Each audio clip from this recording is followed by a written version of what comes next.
Do you know why some people never answer phone calls at night? It's not because they're busy. It's not because they're scared of spam calls. It's because the last call they answered proved the phone wasn't the problem. This is the story of a call that came from inside the house. Adam lived alone in a small apartment. It was a quiet building, the kind with thin walls where you hear everything. Nothing ever felt unusual.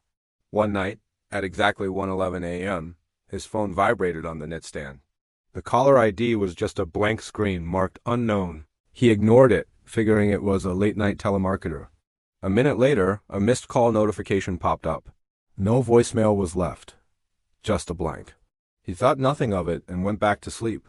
The next night, at the same time, 1:11 a.m., the same vibration, the same unknown caller. This time, curiosity got the better of him. Adam answered. There was no voice on the other end, no breathing. Just pure, dead silence. After exactly 6 seconds, the call ended on its own. A little creeped out, Adam checked his call log. But something was wrong. The call wasn't listed as incoming. It was marked as outgoing. The duration? 6 seconds. He laughed it off. It had to be a software glitch. He had a cheap phone, after all. These things happen. So, on the third night, he took no chances. He powered the phone off completely, pulled the battery out. No power, no signal, no way it could ring. But at 1:11 a.m., lying in the dark, he felt it. The phone vibrated anyway. Now, genuinely scared, Adam decided to figure out what was happening. He put his phone on his nightstand and set it to record audio overnight. If something was going on, he wanted proof. He fell into an uneasy sleep. The next morning, he checked the recording. At exactly 1:11 a.m., the recorder picked up a sound. But it wasn't a ringtone, it was footsteps. Slow, careful footsteps moving across his bedroom floor. Then he heard the faint sound of fabric brushing against the phone's microphone. And finally, a whisper. A voice so quiet it was almost lost in the static.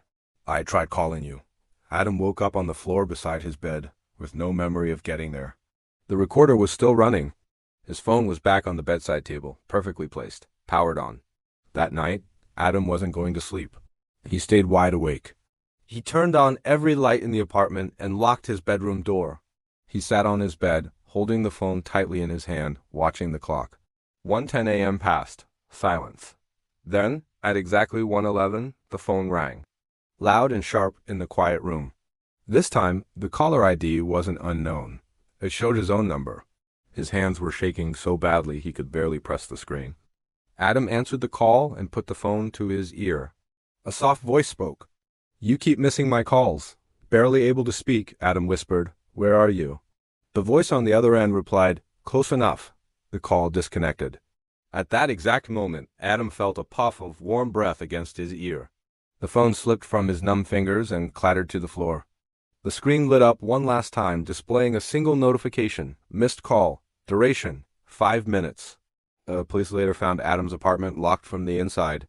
His phone was on the floor, still recording the silence of the empty room. So, if your phone rang tonight and it showed your own number, would you answer? Let me know in the comments. And like this video if your phone is definitely staying face down tonight. Thanks for watching.